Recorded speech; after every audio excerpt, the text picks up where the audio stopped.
neza murashima Imana mukomeze muyishime kuko turiho ku bwayo.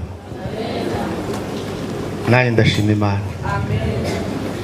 Abaririmbyi mwakoze kuririmbira Imana, ntimukaririmbira abantu bakwiye kumviraho, sibyo?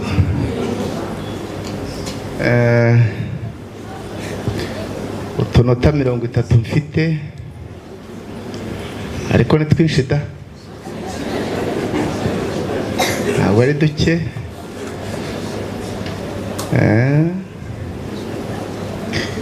Mutatangira kumbarira, mutangire kumbarira mbumbuye Bibiliya.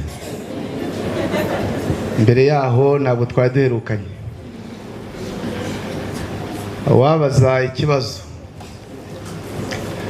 abantu baraha mushobora kuboneka mu materaniro makuru kuwa mbere w'isabato mungana mutya? Birashoboka. Mupfiki na Bibiliya nicyo cyigisho tugiye kwigana. Mupfiki na Bibiliya. Yesu yabwiye abantu bari imbere yarababwira ngo mwanze kuza aho ndi ngo mukizwe, kandi bahari bari baraho bamuri iruhande babyigana. Arababwira ngo mwanze kuza aho ndi ngo mukizwe. Kuza hano rero no gukizwa biratandukanye na cyane. Nimba udashobora kuboneka mu materaniro makuru kuwa mbere w'isabato, upfiki na Bibiliya. Imbaraga zakuzanye wazikuye, kandi bose ndatangira iminota mutabara. Ibyo ni ukuganira ko ntabwo duherukana.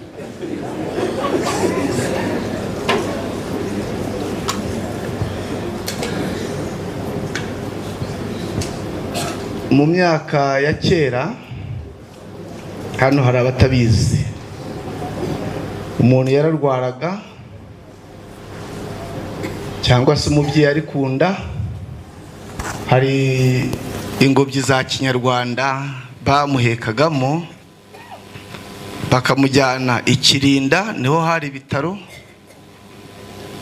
Ubundi se bakamuzanira ukoma cyangwa Ikabwayi n'ahandi hatandukanye bamuhetse mu ngobyi.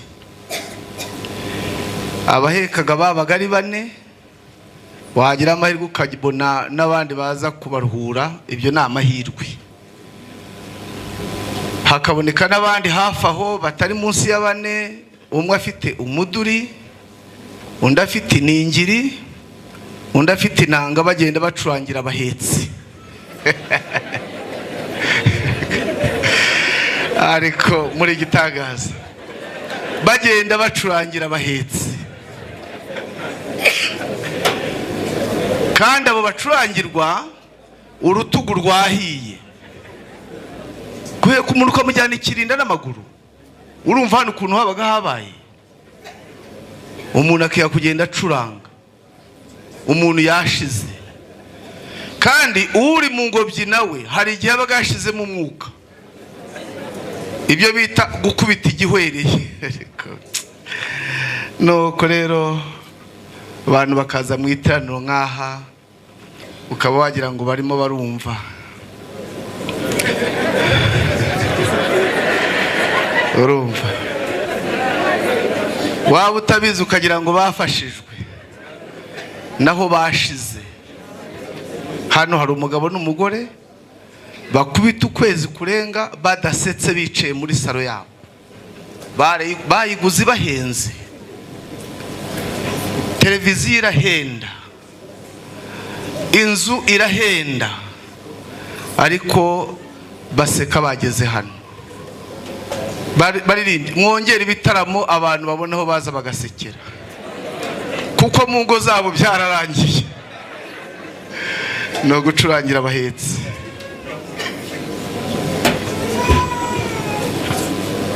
Uzi kugira ngo ujye kuguza ideni ubabaye ngo barayakwimyurire, nibaza kukwishyuza urire.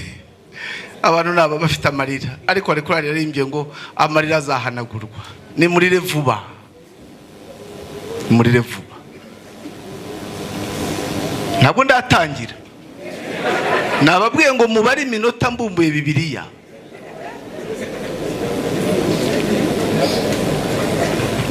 Ese muzagaruka haryari?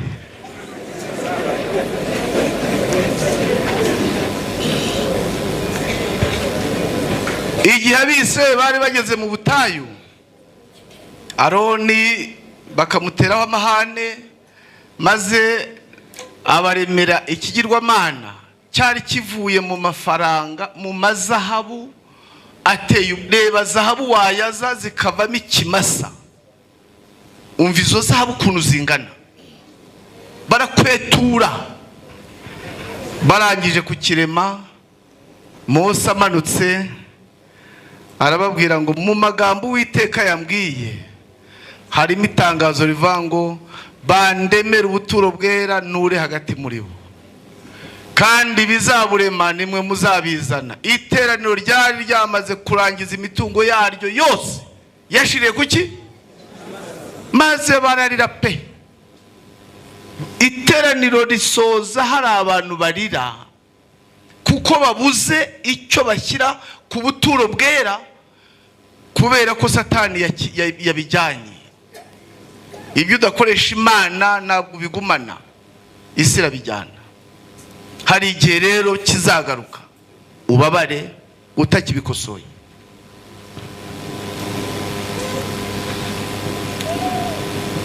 Abantu mudaheruka kuganira n'abadamu banyu, nimuheruka guseka nimukomere, ariko mugerageze guseka cyane kuko murabizi nimutaha ntabwo mwongera.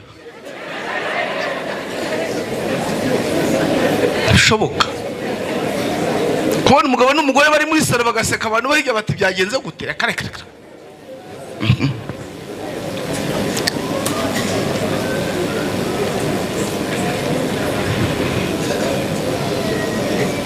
Hano hari abantu benshi pe, ariko Bibiliya iravuga ngo inzira ngari niyo ibamo abantu benshi. Uramenye utaba mu nzira ngari, uramenye udaseka akanya gato. Indirimbo ni nziza cyane, udakunda indirimbo bishoboye yazajya kwa muganga akabaza wamuvura. Indirimbo iyo Sawuli yagiraga akabazo ko mu mutwe, ntabwo bahamagaraga umubwiriza kandi bari bahari, ntabwo bahamagaraga umuhanuzi kandi bari bahari, bahamagaraga umuki? Umuntu ucuranga. Bikagenda gute kuri Sawuli? Agakira? Oya, agakira akoroherwa. Indirimbo rero hari ibintu zoroshya ariko ntabwo zikemura ikibazo cyose. Cyokora abantu baroroherwa. Uzi ukuntu mwibagiwe ibibazo mwasize? Urumva se mutorohewe? Zitera abantu koroherwa ariko nawe ukira. Yarangiza gucuranga igice cya nyuma kikarangira yongeye afashwe. Ubwo abantu bahora mu gitaramo. Abisirayeli igihe bari bamaze kwambuka inyanja itukura bakora iki? Bararirimba. Amazi nabuze bari bishe Mose. Nuko indirimbo zimera zoroshya ikibazo ariko nabo zikirangiza. Upfa iki na Bibiliya? Yeremiya igice cya 13. Ubwo mutagire mubare. Yeremiya igice cya 13. Hari igitekerezo kivuga ngo ikimenyetso cy'umushumi wononekaye. Ntabwo ari wa wundi utukura wa Rahabu, ikimenyetso cy'indaya. Oya, turi burebe ibara ryawo, turebe icyo uwo mushumi ugendereye mu gihe cya Yeremiya no mu gihe cyacu. uko ni Uwiteka yambwiye ati genda wigurire umushumi w'igitare, ntabwo ari umushumi utukura, uwukenyeze n'uwukoze mu mazi. Niko kugura umushumi nk'uko Uwiteka yavuze, maze ndawukenyeza. Ijambo ry'Uwiteka rinzaho ubwa kabiri riti enda uwo mushumi waguze uwukenyeje, uhaguruka ujye ku ruzi Ufurate, uwuhishe mu kobo ko mu rutare.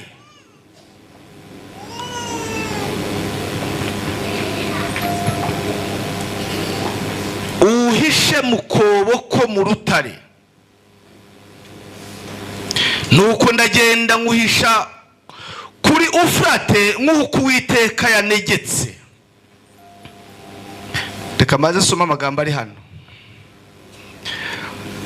Ufurate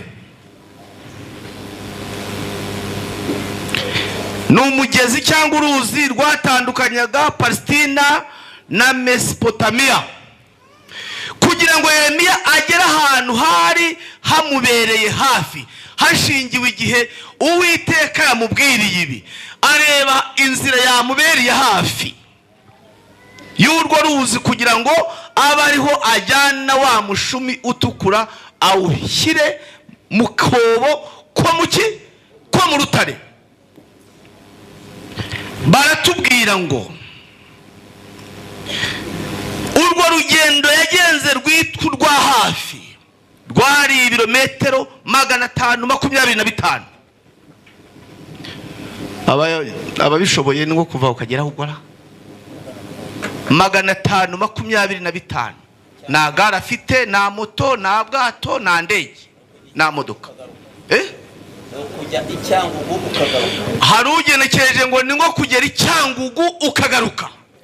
Kandi hano urwo rugendo rero rwagomba kugendwa inshuro 4, 2,200 ajyanye wa mushumi yiguriye w'umweru, atemerewe gukoza mu mazi, kandi hari uruzi Ufurate agiye kunyuraho, ngo agende ashakisha ahantu hari akobo kari mu rutare awubikeyo. Wakubwira ibyo Uwiteka yagenze kugira ngo aze kugushaka, aze kurushaka. 525 ukagenda inshuro 4. Ntabwo ari bugarukana imari, ahubwo ajyanye umushumi nk'uko Uwiteka yamubwiye. Awugejeje muri ibyo birometero byose, agomba kugaruka. Murongo wa 6. Hashize iminsi myinshi Uwiteka arambwira ati haguruka ujye ku ruzi Ufurate, uhakure wa mushumi nagutegetse kuhahisha. Nuko njya kuri Ufurate ndacukura, nkura uwo mushumi aho nari nawuhishe. Ndebye nsanga umushumi warononekaye, ari nacyo ukigenje gute? Ukimaze. Bite byawe se? Makuru yawe wowe uhagaze ute? Urwo ruzi rwari hakurya i Babuloni, byerekezaga ku Bayuda bagiye kujyanwayo. Babishaka batabishaka bagomba kujya i Babuloni, batagiye mu materaniro. Nta kindi kibajyanye, ari ikosa ryabo. Kandi bagombaga kuhamara igihe. Yeremiya yavuga ngo hashize igihe kirekire. Bagomba kumara imyaka 70. Ntabwo ari igihe gitoya. Bariyo, babitseyo. Ariko reka dushimire Imana ko batari bari mu byondo, bari bahishe hehe? Mu rutare. Noneho Imana ibwira Yeremiya ngo urasubirayo bya birometero 525. Urasubirayo ugenda uvane ako gashumi k'umweru, aho wagahishe, ndakarindirayo iyo myaka yose kugira ngo uzakagarure. Uwo mushumi wari ukenyejwe. Nuko murongo wa 8, maze ijambo ry'Uwiteka rinzaho riti, Uwiteka avuze atya ati, uko niko nzangiza ubwibone bwa Yuda n'ubwibone bwo kwishongora kwa Yerusalemu. Ubu bwoko bubi banga kumvira amagambo yanjye, bakayobwa n'imitima yabo inangiye, bikurikirira izindi mana bakazikorera kandi bakazisenga. Bazamera nk'uwo mushumi utakigize icyo umara. Wowe umaze iki? Wowe ariko ubundi we ntabwo nonekare ufite. Umuyobozi wa gahunda ati, ko twari tumenyereye amena amashyi yaje ati kandi no mu kabari n'ahandi hose habonetse barayakoma.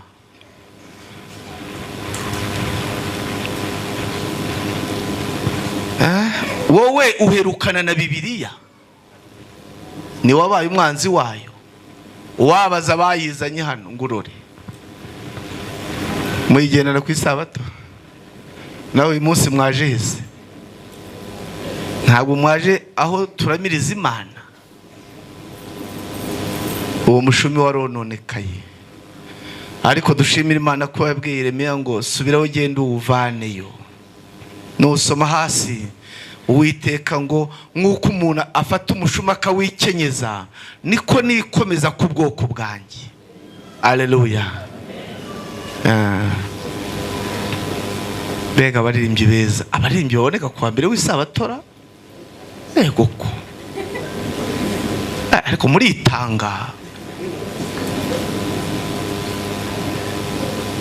Ko nejo wakoresha igitaramo mwaboneka. Aya muritanga pe. Ariko ko museka nk'ababyumvise. Zuko muri guseka nk'abumvise ibyo mvuze. Iminota igeze he? Yashize. Nabatindiye. Mu myaka ya kera rero, kera ariko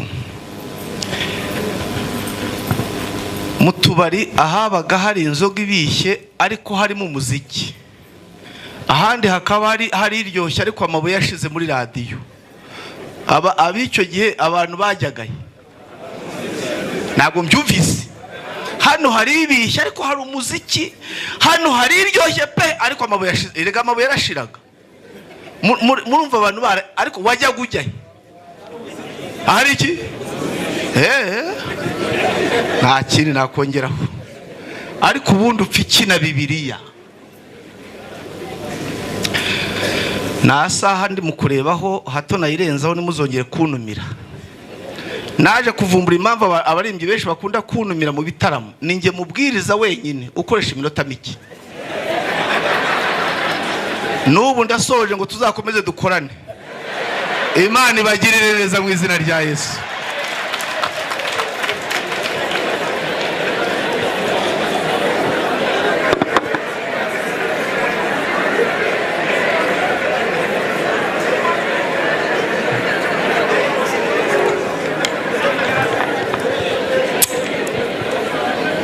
Igitabo cy'ibyahishuwe kiravuga ngo ufite ugutwi kumva yumva iby'umwuka abwira iki?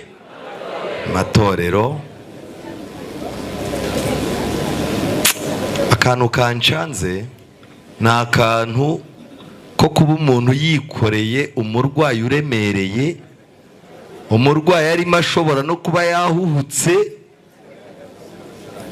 umuntu agakomeza agacuranga aho kujya mu bahetsi. Ariko Imana ibaha umugisha, nizere ko ntaba ariko mwabyumvise.